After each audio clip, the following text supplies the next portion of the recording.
Mary was a pioneer. She was a risk taker. She was a visionary.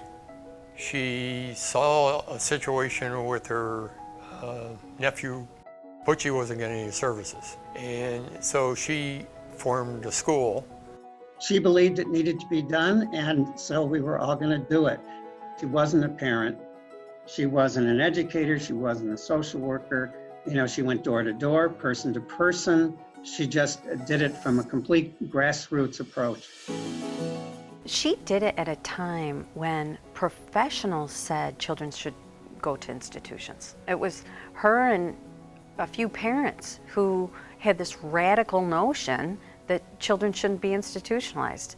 Now, here we are 70 years later, the rest of the world is starting to believe that.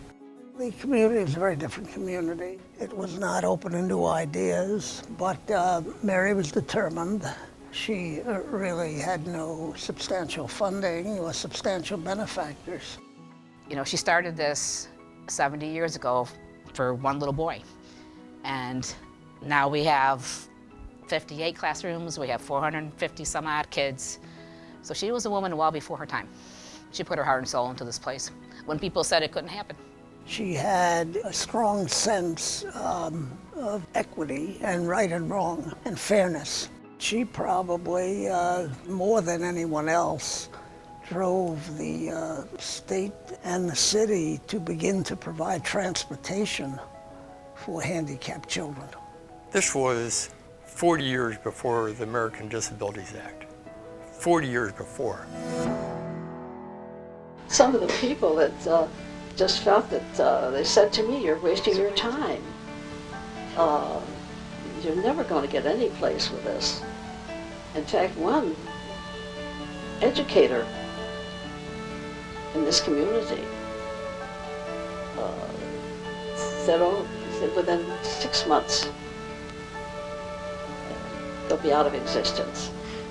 But we kept going.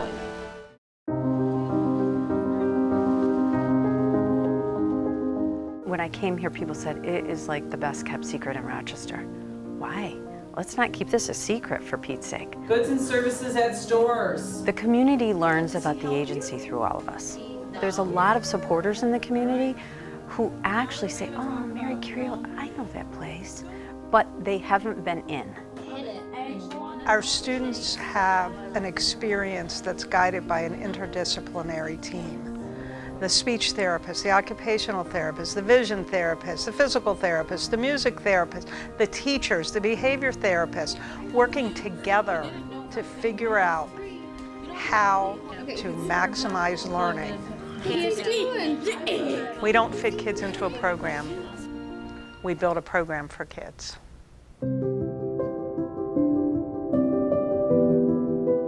I've heard several stories about Mary. One of my favorites was from a donor who said, oh, Mary lived on my street, and that woman could get you to do anything. Same story about the organization. She had it in her mind, very determined, guess what we're gonna do? Put on a pot of macaroni, cook some spaghetti, raise some money, let's get going. Today is the day of Wednesday.